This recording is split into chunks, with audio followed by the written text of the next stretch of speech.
It is on us as leaders to see this for what it is and call it what it is.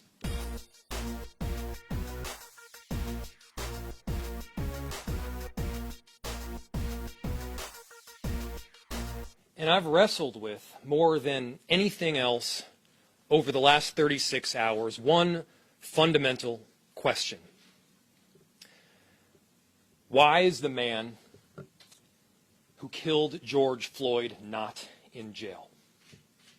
If you had done it, or I had done it, we would be behind bars right now.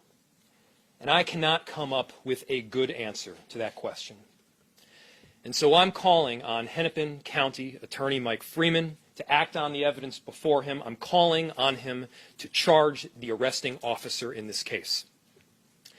We cannot turn a blind eye. It is on us as leaders to see this for what it is and call it what it is. George Floyd deserves justice. His family deserves justice. The black community deserves justice. And our city deserves justice. The evidence that I have before me right now, which I hesitate to speak on in depth, given the fact that I ultimately want a charging decision to move forward, is somewhat limited to the video evidence that is there. And I do not want to get into the fundamentals of different classifications of murder. I do not want to get into the fundamentals of any one specific charge for any one individual. What I can say with certainty, based on what I saw, is that the individual, the officer who had his knee on the neck of George Floyd, should be charged. And I'm calling on Hennepin County Attorney to do that. Now, I mentioned earlier that there are protocols, there is guidance, there's precedent that is almost instilled in the walls of these institutions like city government as if it were mortar. And so many of those protocols say that you shouldn't act quick.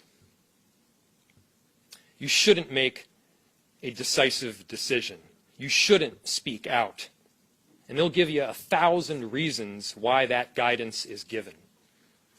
But there was one question in my mind that I could not answer. If I'm tasked with being honest with people, which I do promise to be, how could I argue? How could I not speak out when an offense took place that you or I or many other people through our city would have been behind bars if they did? Yet this particular individual, this officer, was not.